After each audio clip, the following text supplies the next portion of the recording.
Do you know why there's so many movie sequels and remakes? Well, it's extremely expensive to make a film, and studio executives prefer to spend money to make a film they believe is guaranteed to be successful. A sequel to a film that did well at the box office is a much more sure bet than a film that nobody has heard about before. And this formula pretty much works for anything.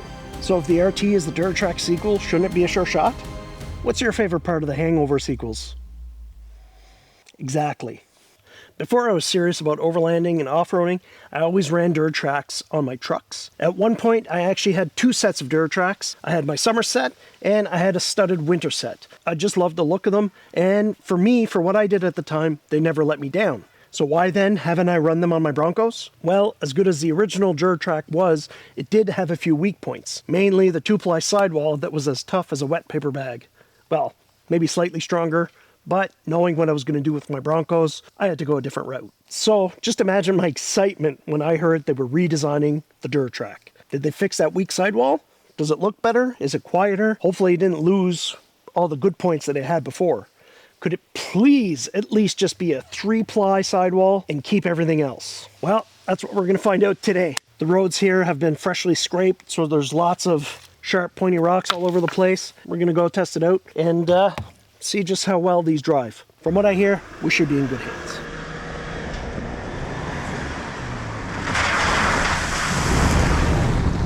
So the new Duratrack RT was designed with more strength for more confidence on and off-road, and they did add a 3-ply sidewall with DuPont Kevlar, which helps protect against thread damage. They kept the same mean look, but they added a little bit more shoulder aggression on the threads, as well as some extra siping to add some grippiness to them. Basically, they took what worked and they added a little bit extra to it, so I'm really happy with that. It was already the best all-terrain tire for the winter, they just made it better.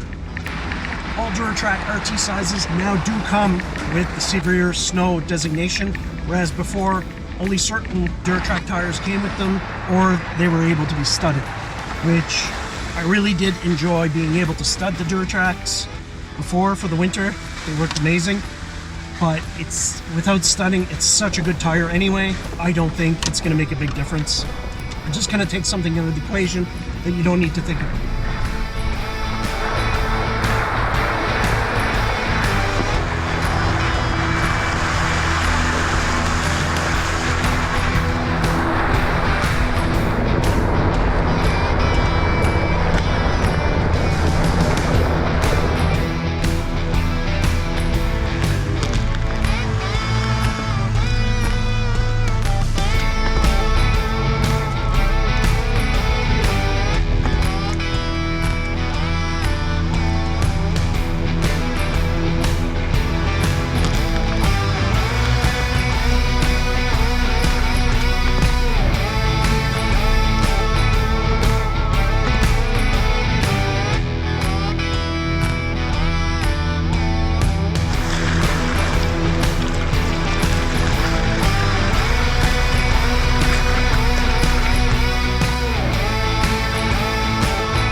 So as you can see, I was having a hard time here.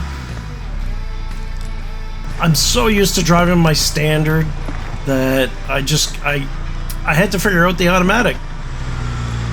And I was still in 4 high, no lockers. So right here I decided to put it in 4 low, and I started playing around with putting my left foot on the brake while I gave it a little bit of gas, and I was able to get up the rock.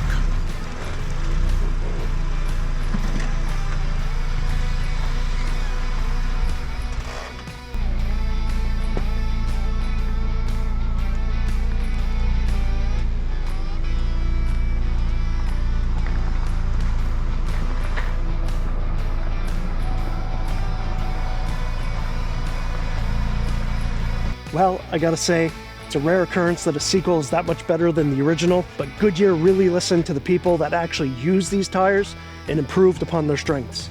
As for the original 2-ply sidewall, they took its greatest weakness and turned it into a strength. My only question now, do I wait for them to make a 37-inch DurTrack RT for my 2-door? Or should I try the new Boulder MTs on my 2-door? Let me know what you think in the comments. I've only had these tires for a short time, but already I highly recommend them. To me, they're the perfect all-around overlanding tire.